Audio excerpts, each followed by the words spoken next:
Romanos capítulo 1 aberto. Vamos à palavra de Deus, versículo 8, diz assim, até o 15. Em primeiro lugar, por meio de Jesus Cristo, dou graças ao meu Deus por todos vocês, porque a fé que vocês têm é proclamada no mundo inteiro. Pois Deus, a quem sirvo em meu espírito no evangelho de seu Filho, é minha testemunha de como nunca deixo de fazer menção de vocês em todas as minhas orações, pedindo que, em algum momento, pela vontade de Deus, surja uma oportunidade de visitá-los, porque desejo muito vê-los a fim de repartir com vocês algum dom espiritual para que vocês sejam fortalecidos, isto é, para que nos consolemos uns aos outros por meio da fé mútua, a de vocês e a minha. Quero que vocês saibam, irmãos, que mais uma vez me propus ir visitá-los, no que tenho sido até agora impedido, para conseguir algum fruto igualmente entre vocês, assim como também tenho conseguido entre os outros gentios. Pois sou devedor tanto a grego como a bárbaro, tanto a sábio como a insensatos. Por isso, quanto a mim, estou pronto a anunciar o evangelho também a vocês que estão em Roma. Amém? Oramos a Deus. Pai Celestial, nós te louvamos esta noite mais uma vez, está na tua presença, juntamente com a tua igreja. Orienta-nos segundo a tua palavra, orienta-nos segundo o teu querer. Fala conosco, nos ajuda e nos dê a tua bênção, a tua graça, Pai. Ó Deus, faz a tua vontade aqui nesta noite, desperta-nos, Pai, pela tua palavra. Faz um grande milagre, estamos à tua espera, em nome de Jesus. Amém e amém. Estejam sentados, meus irmãos. Também aqui se manifestou a Rosilene Viana. Quem lembra da irmã Rosilene? A irmã Rosilene é filha da irmã Vera, que foi morar lá no Rio Vermelho. Está sempre conosco aqui. E a irmã Rosane Rocha, que é a esposa do irmão que toca aqui com a gente, para nome eu esqueço. Daniel. Daniel, né? É isso aí, com Daniel. Eu acho que é ela. É isso aí, irmã Rosane Rocha, acho que é isso, né? Amém. Só foi o pastor falar aqui, já dobrou o número de gente aqui na live. Acho que eles escutaram. Não, foi o Espírito Santo que tocou. Para aqueles que entraram na live aqui, eu disse que quem não escutar a mensagem vai... Não vou falar mais, né? Vamos deixar assim. Tá bom. Glória a Deus. Meus irmãos, é maravilhoso como Deus nos orienta por meio das Escrituras e aqui nesse texto de Romanos sobre a evangelização. Vocês vão ficar impressionados com o que está aqui no texto para nos ensinar como devemos evangelizar. Qual a nossa prática, como devemos fazer para ganhar uma alma para Jesus. Paulo aqui está escrevendo para uma igreja, ele está falando de pastor para a igreja. Está bem claro no texto, eu sei disso. Ele não está ensinando os irmãos a evangelizar. Ele está falando de pastor para a igreja. Mas se vocês prestarem atenção, ele está dizendo aqui, nos últimos versículos, eu vou ler do 13 a seguir, só para vocês terem uma ideia. Quero que vocês saibam, irmãos, que muitas vezes me propus ir visitar vocês, no que tenho sido até agora impedido, para conseguir algum fruto igualmente entre vocês, assim como também tenho conseguido entre os outros gentios. Ele já está falando aqui de judeus e não judeus. Ele está falando aqui daqueles que não conheciam a fé e logo conheceram, foram evangelizados. Agora, pois sou devedor tanto a grego como a bárbaro, tanto a sábio como insensato. Então ele está dizendo o seguinte, eu também quero ir aí, que eu quero pregar para todo tipo de gente que tem aí na Roma, porque eu sou devedor. E aqui fica uma dica para nós. Todos nós aqui estamos no SPC de Cristo, porque nós devemos, o que nós devemos? Pregar o evangelho a esse mundo. Ele disse, eu sou devedor, eu preciso ir aí também para pregar o evangelho. Então nós vamos ver que Paulo ele é sempre evangelista em tudo que ele fala, que o desejo dele é que almas se rendam. Lá no versículo 16, ele vai dizer, pois não me envergonho do evangelho, que é o poder de Deus para a salvação, tanto do grego quanto do judeu, e assim por diante. E assim Paulo Você dá uma olhadinha onde é que está o Arthur para mim? Tá lá, ok, então tá bom. Ele gosta de vir ao culto? Eu achava que ele gostava de vir para o culto. Você está lá, não sei se ele está lendo, está fazendo, né? Tudo bem. É isso aí. Então, meus irmãos, Paulo sempre foi um grande evangelista. E nós vamos acompanhar nesse texto aqui princípios que eu quero que vocês anotem assim aqui. Eu faço um risquinho embaixo, risquem, para vocês gravarem a ordem do que vocês têm que fazer para ganhar uma alma para Jesus, tá? Paulo inicia dizendo: primeiramente dou graças a Deus, né? Primeiramente dou graças a Deus. A primeira coisa que ele faz, ele dá graças a Deus.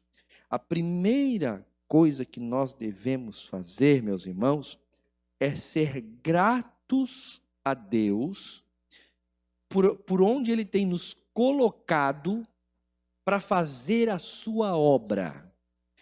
Tem gente que diz assim: por que eu estou morando nesse lugar? É porque ali tem alguém para você pregar o evangelho e evangelizar.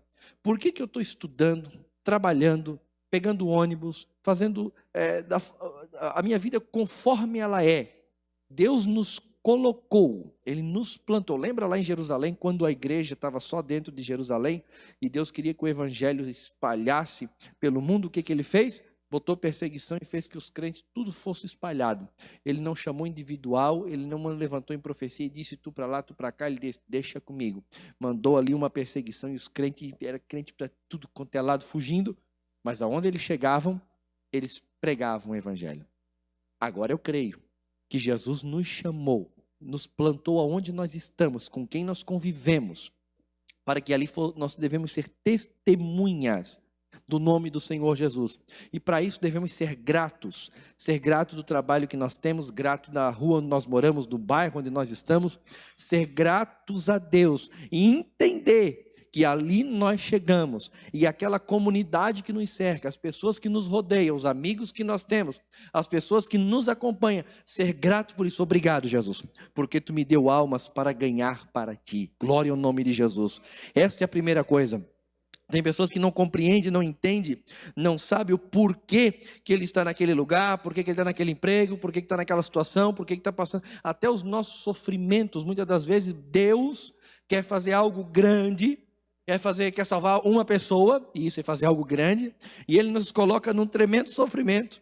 E esse nosso sofrimento tão grande, que nós nem entendemos, faz com que os outros reflitam e pensam assim: como pode uma pessoa passar por tudo isso e ainda domingo à noite botar o terno, a gravata, a saia, pentear o cabelo e ir para a igreja adorar o nome de Jesus? Tem alguma coisa de diferente nesses aí? Eu também quero o que eles têm.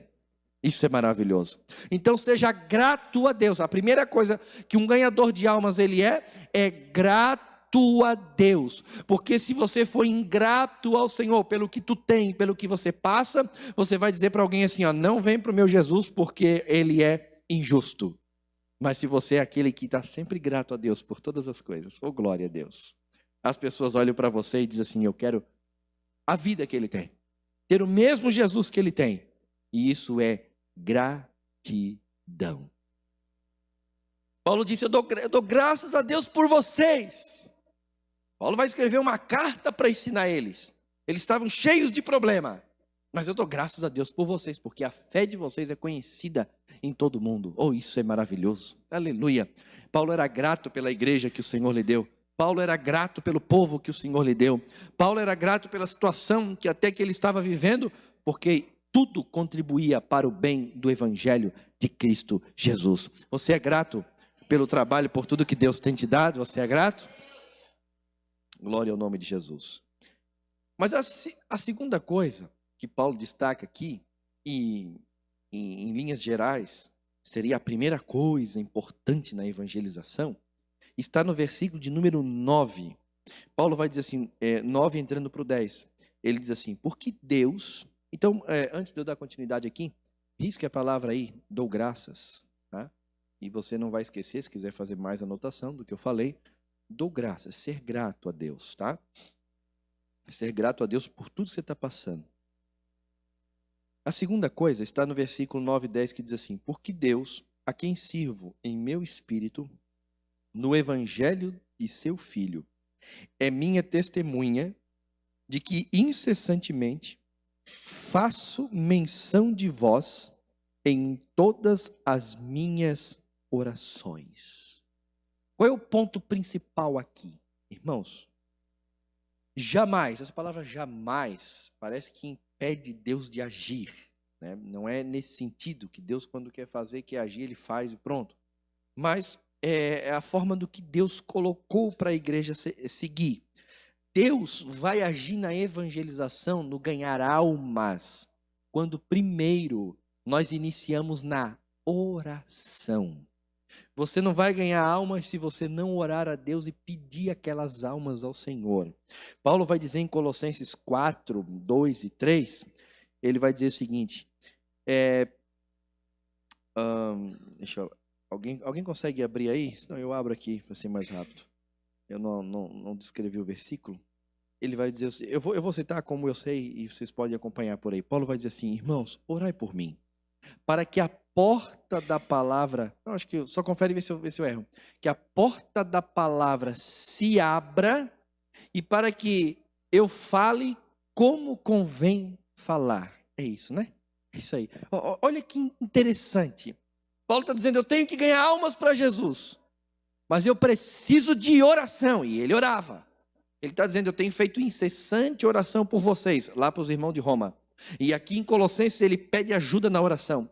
Ele diz assim, eu peço que vocês me ajudem em oração, para que a porta, preste atenção, não é para que somente que as almas se salvem, não é somente isso, para que a porta da palavra se abra. Porque não é chegar e sair falando de Jesus também a torto e direito. Não, a gente fica na expectativa.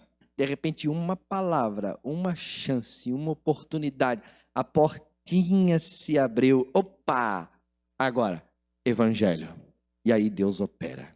Tem patroas que chegam para as irmãs que trabalham nas casas assim, não me fala do teu Jesus. Que nenhuma que eu conheço, né, família, chegou para uma irmã que foi trabalhar na casa dela e disse assim, tu é crente também? Sou. Eu também já fui dessa igreja, sou ateu, né, não creio em nada. Então eu vou te pedir uma coisa, não me fala do nome de Jesus. Ponto final. Tudo bem. A irmã veio falar para mim, não fala nada, espera. Chegou um dia, apareceu uma enfermidade nela. Ela chegou apavorada em casa, com os exames na mão, e disse assim, fulana, lá na tua igreja, pede oração por mim. Ei, Jesus é bom, não é? Jesus é maravilhoso, né? Ali a porta da palavra se abriu. Atos capítulo 13. A evangelização começou com a oração. E claro, com o estudo da palavra. Eles ficaram 1 ano na igreja de Antioquia, orando, estudando a palavra.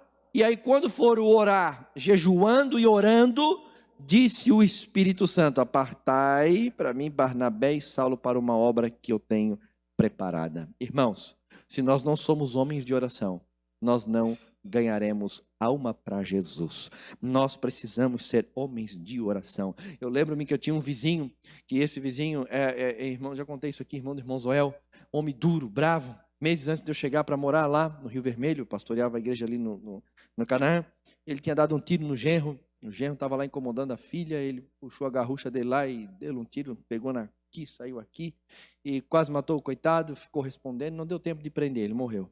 Mas, vizinho bravo, ganhou o coração dele primeiro. Evangelizava ele às noites, quando ele estava sentado na varanda dele, fumando cigarro, bebendo a cervejinha dele, eu subia lá, pregava e as lágrimas corriam, mas pensa num homem duro. Um dia ele tem um diagnóstico de câncer, infelizmente.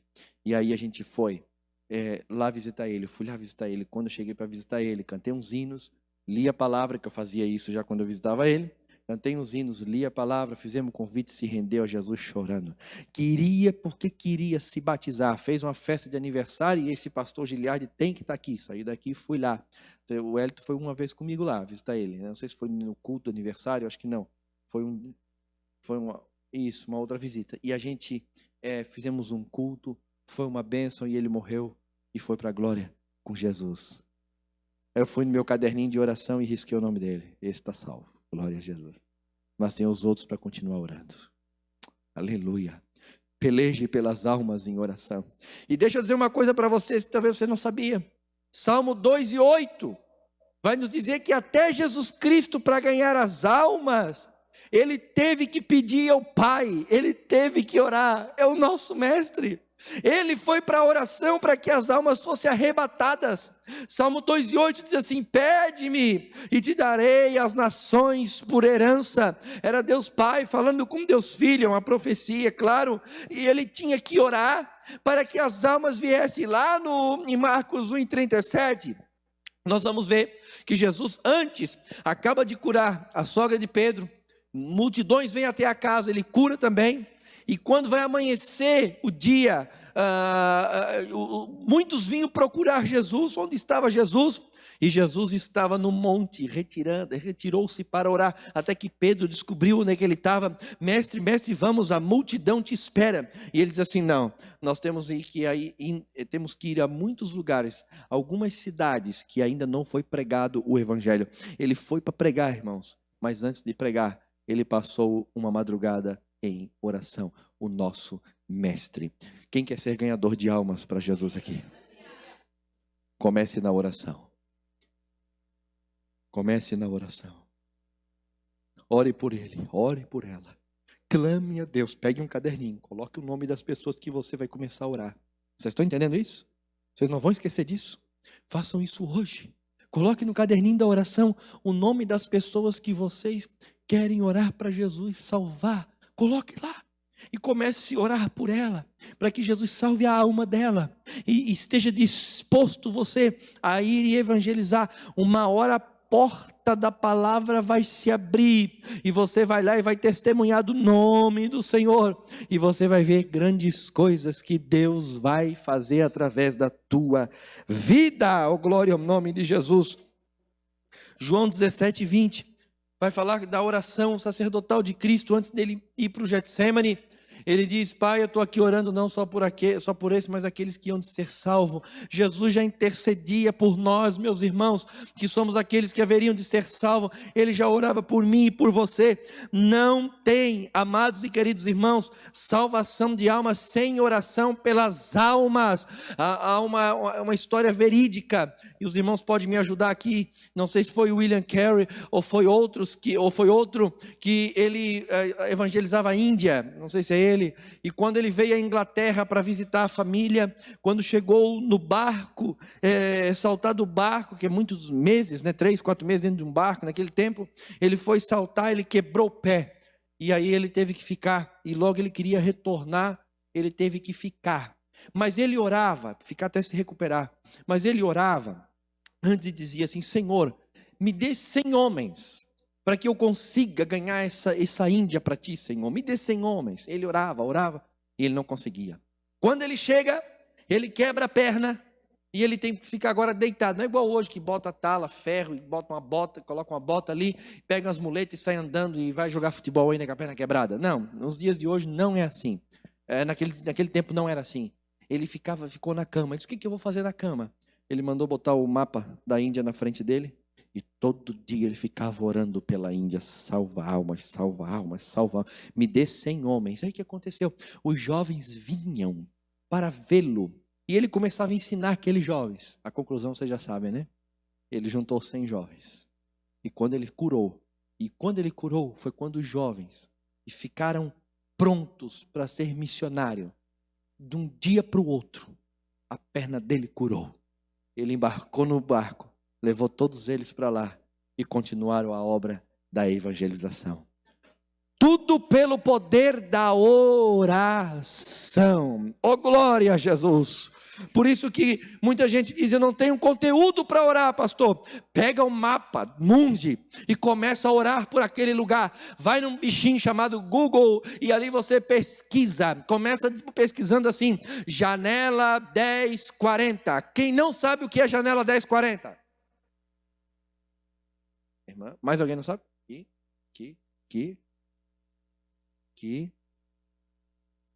Janela 10, o que é janela 1040? Agora só não sei falar tecnicamente. Agora me pegaram, não sei falar tecnicamente. É que há países dentro de da linha, não sei se é do Equador e a do Meridional, e eu não sei do que é aquilo, que faz um quadrado, que fica dentro desse 10, ângulo tal lá, e 40, não sei das quantas lá. Aqueles países que ficam dentro dessa janela 1040, olha lá.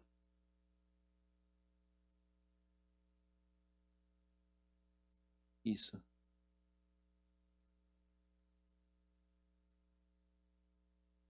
Isso. 40? O que dá naquela ali?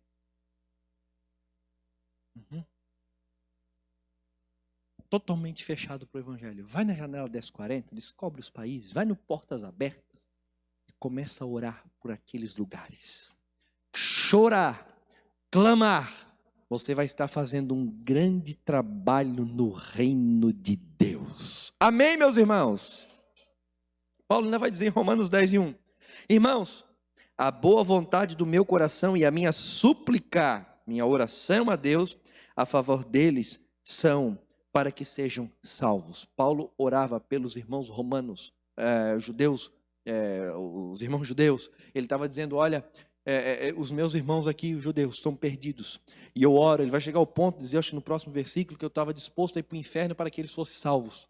De tanto que eles rogavam a Deus, ele rogava a Deus para que Deus salvasse o próprio povo judeu. A história de William Booth, o fundador do Exército da Salvação, eles foram evangelizar uma cidade, evangelizaram 3 vezes, não teve resultado.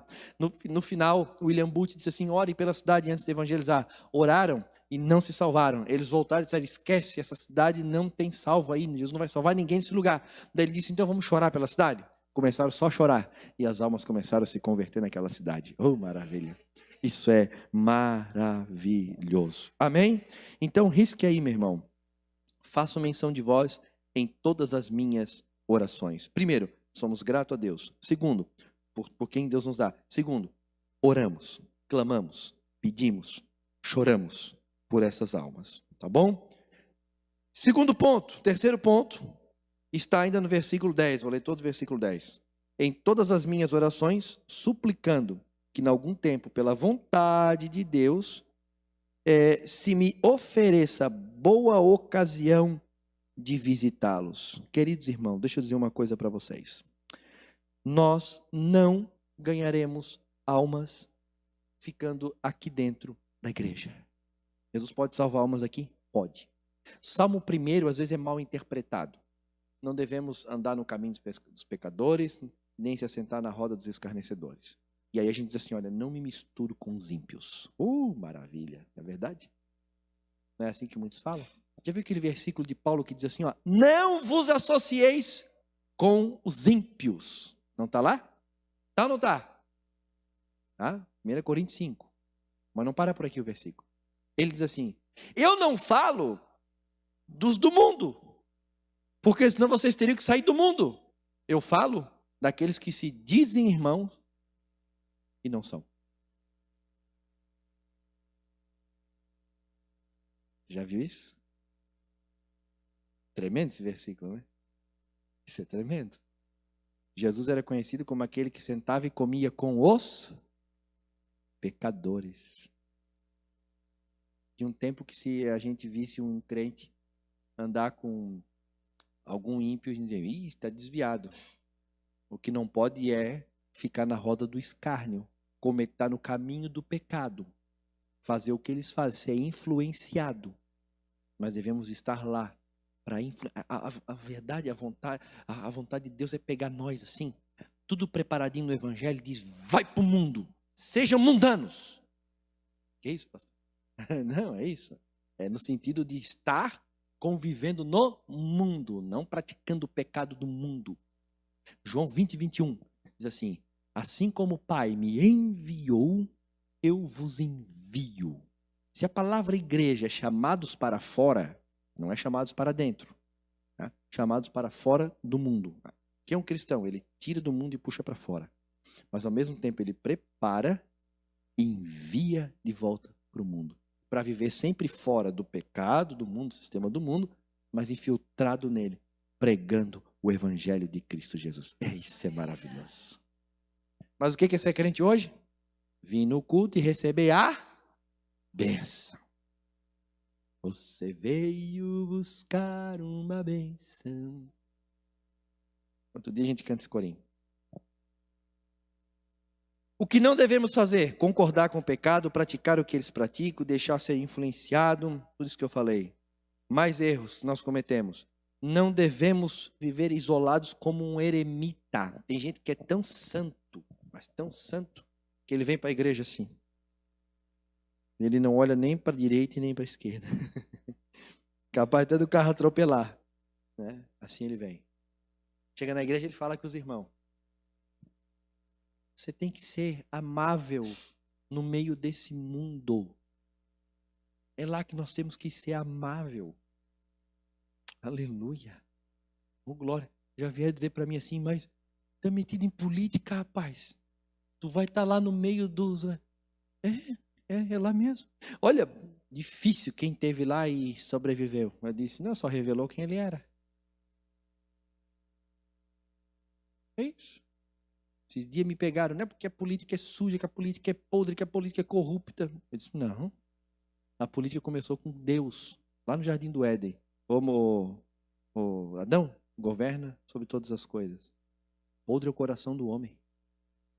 Podre somos nós.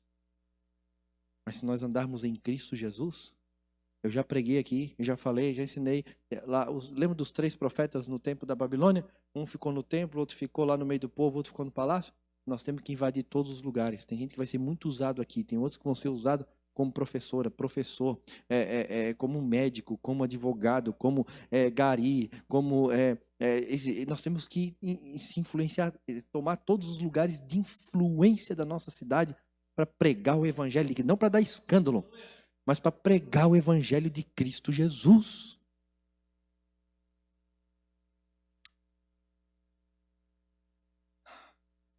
Bom, muitas coisas eu poderia falar sobre esse assunto, mas devemos ser gratos, orar para que Jesus venha salvar almas, devemos ir e pregar o evangelho, visitar. O visitar é o assistir, o estar, o ouvir, o falar. Vou lá visitar meus parentes na minha cidade, já vai com uma missão de ir lá e mostrar o evangelho, pregar o evangelho de Cristo Jesus. É isso que nós temos que fazer. Sair das 4 paredes e pregar a palavra de Deus. Ah, mas nunca mais teve um evangelismo domingo à tarde na igreja. Mas me mostra na Bíblia que tem que fazer evangelismo, os irmãos saírem evangelizando por aí. Me mostra na Bíblia. É errado, pastor? Não, também não é errado. Mas esse é o método de Deus? Não, você é um evangelista. Onde você está, onde você anda. E você sabe estatísticas, tá? Estatística. O Instituto Haggai fez uma estatística, não vou falar números bem precisos, mas vai ser bem perto, em que pessoas são salvas por pregação, por folheto, tudo é 1%, 2%, mas qual é o grande percentual que Jesus salva? 29%, 30 e poucos por cento, amigos. Eu acho que é 29% dos que foram salvos através de um amigo. Outros 30 e poucos por cento foram salvos através de um familiar. Aí a gente, ao invés de ir lá no amigo, que é muito produtivo, você já tem amizade, já tem o respeito dele, ele já te conhece, sabe da tua vida. Aí você vai lá, é fácil, chega lá e pregar o evangelho para ele. Esses são os mais fáceis de nós ganharmos para Jesus. Aí a gente deixa de ir lá e sai para a rua para chamar o camarada, domingo à noite, domingo à tarde, que está descansando, bate palma na frente da casa dele para falar de Jesus. O cara está lá assistindo o jogo dele de futebol, mas não quer nem saber, já irrita da gente chegar ali na frente. Não estou dizendo que é errado, mas era muito mais fácil da gente ir lá e falar para os nossos amigos. Meu amigo, vem aqui em casa fazer um café, eu quero mostrar um negócio para ti. Ah, já vai mostrar o Avon para me comprar, né? O Boticário. Não, vem cá, eu quero falar de Jesus Cristo para você. É isso aí. Amém? Em quarto lugar, Paulo vai dizer o seguinte: porque muito desejo ver-vos a fim de repartir. Então, risca aí, né? Visitar-vos. Para não esquecer que você tem que ir lá pregar o evangelho. Aí o quarto ponto é: porque muito desejo ver-vos a fim de repartir convosco algum dom espiritual para que sejais confirmados. Irmãos, tem pessoas, Paulo está dizendo aqui para a igreja, bom, eu sei que vocês já conhecem a palavra evangelho, mas eu quero ir aí para rediscipular vocês. Eu preciso novamente falar do evangelho, ver bem certinho se vocês estão dentro do caminho, né? Porque tem gente que se converte ao cristianismo, mas tem um pouquinho do espiritismo, um pouquinho do catolicismo, um pouquinho do Buda, um pouquinho do não sei quem, né? Aí tem uma misturinha, aí tem que ir lá e dar uma reconfirmada para ver se a fé está perfeita. O que acontece com a pessoa que você visitou, evangelizou, confessou Jesus? Você tem que voltar lá e cuidar dela, como se cuida de um bebê, como se cuida de uma pessoa que está engatinhando na fé. Não basta, meus irmãos, apenas uma vez a gente ir lá falar, evangelizar. Não, você já viu quando a mãe ganha um bebê? Ela ganha um bebê e o bebê fica jogado? Não, tem que dar comidinha na boca, tem que dar leitinho, tem que fazer os cuidados, tem que limpar, tem que botar para dormir, tem que fazer. É exatamente o que nós temos que fazer. A Assembleia de Deus está com um grande problema. Nós ganhamos muita gente, mas perdemos também muita gente. Por isso agora os pequenos grupos aqui na igreja, para a gente não deixar fugir ninguém sem ser cuidado aqui nessa igreja. Amados, não basta você fazer uma visita, não basta você pregar uma vez, é necessário você voltar, é necessário você ensinar, é necessário você falar, é necessário você reafirmar. Claro, nem todos você vai conseguir fazer isso, mas aqueles que são possíveis, ou então tem aqueles que dizem assim, ganhei hoje 10 almas para Jesus. Por quê? Não, eu preguei para 10, orei, fiz eles fazer a oração de confissão, e eles confessaram e estão salvos. É verdade? Será que permaneceram? E o fruto? Você voltou para conferir? Você voltou para cuidar? Nós precisamos cuidar daqueles que nós pregamos o evangelho de Cristo Jesus. Amém? Mas em quinto lugar, Paulo vai dizer o seguinte, lá no versículo 13. Porque não quero, irmãos, que ignoreis que muitas vezes me propus ir ter convosco. Você tem que estar disposto a pregar o evangelho. De sair da sua casa e levar a mensagem de Cristo Jesus. De estar num ambiente hostil e você está disposto a pregar o evangelho. Você está num ambiente que você não é bem quisto e você está disposto a pregar o evangelho. Paulo disse, me propus a ir ter convosco. Às vezes não conseguimos, não temos oportunidade, mas devemos ter um coração queimando a ter essa disposição. Irmão, nós temos que ser por almas. O que é uma mulher no tempo bíblico que não poderia ter filho e queria ter filho? Você já viu como Ana orou ao Senhor e insistiu, dai-me filhos, senão eu morro, Senhor. E quem falou foi Raquel, acho que foi Raquel que falou, né? Ana era estéril, Raquel era estéril, Sara era estéril, Isabel era estéril, e para elas o que elas mais queriam é ter filho. Uma delas diz, dai-me filho, senão eu morro, Senhor. E a mesma coisa tem que ser por almas. Senhor, dai-me almas, Senhor, senão eu morro. Dai-me almas, Senhor. Assembleia de Deus, qual é o nome da Assembleia de Deus? Assembleia de Deus, missão. Você sabia o que é o nome da Assembleia de Deus? Aí depois veio Madureira, é por causa do nome da cidade do Rio de Janeiro, que aí houve um racha ali, enfim. Mas a missão, por quê? Porque essa igreja é mesmo missionária? Evangelizadora? Ganhadora de almas? Os irmãos não sabiam outra coisa, a não ser vir para a igreja, culto de doutrina, cantar o hino da harpa e falar de Jesus para todo mundo. Foi assim que a Assembleia de Deus cresceu. E esse é o método da Bíblia, da igreja primitiva. Ponto final. Você está disposto a falar de Jesus Cristo? Será que nós estamos dispostos? Oh, meu Deus. Falta-nos tempo para falar. Sexto ponto, versículo 14, para nós terminar.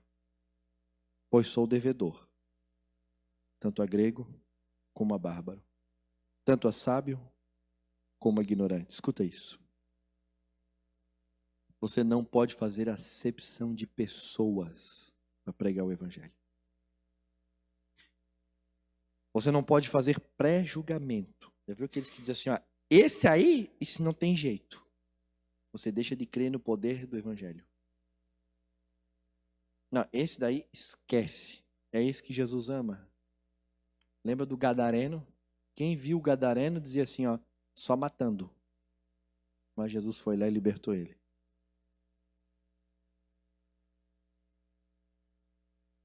Aleluia. Não faça acepção de pessoas. Não, isso é muito intelectual. Se tu conhecer o evangelho, ele é uma formiga perto de você, porque o evangelho é suprassumo de todos os conhecimentos. É insondável. Oh, maravilha. Aleluia. Glória a Deus. Devemos amar e pregar a todos. E de pregar o evangelho a toda criatura. Oh, bendito é o nome do Senhor. Paulo disse, eu sou devedor a todos. Não importa se é sábio, se é ignorante, se é grego, se é bárbaro. Não importa. E o último ponto, você pode colocar aqui, sou devedor. E o último ponto está no versículo 15. Por isso, quanto está em mim, estou, o que ele disse? Pronto a anunciar o evangelho. Deixa eu fazer uma pergunta para vocês aqui nessa noite. Você está pronto para anunciar o evangelho? Todos que estão aqui, não precisa responder para mim, por favor, não precisa não. Não estou perguntando para você dizer sim ou não. Responda para você mesmo. Você está pronto para pregar o evangelho? Não, tenha liberdade também. Se quiser dizer assim, ó, não, pastor, não estou. Se quiser dizer estou, não tem problema também. Você se considera pronto para pregar o evangelho? Vou dar um exemplo. Ó, tem um espírito ali, vai lá e evangeliza para ele. Você está pronto? Se vir um testemunho de Jeová, se vir um, seja quem for, você está pronto para ir lá e pregar o evangelho para ele?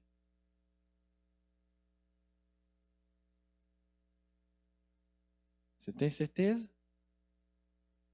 Você vai ali e vai... O resultado não é contigo, mas que você vai pregar o evangelho com sabedoria? Vai. Vai expor as escrituras e dizer, está aqui, ó, o caminho da salvação é esse daqui. Pastor, então eu vou ter que estudar todas as outras religiões. Vou dar uma dica aqui, ó, uma chave boa. Você não precisa estudar todas. É bom ter uma base. É bom. Fica mais fácil, mais rápido de poder evangelizar. Mas todas as religiões são iguais, diferente da nossa. Como assim, pastor? Nossa não Assembleia de Deus, nossa protestante, evangélica, cristã protestante.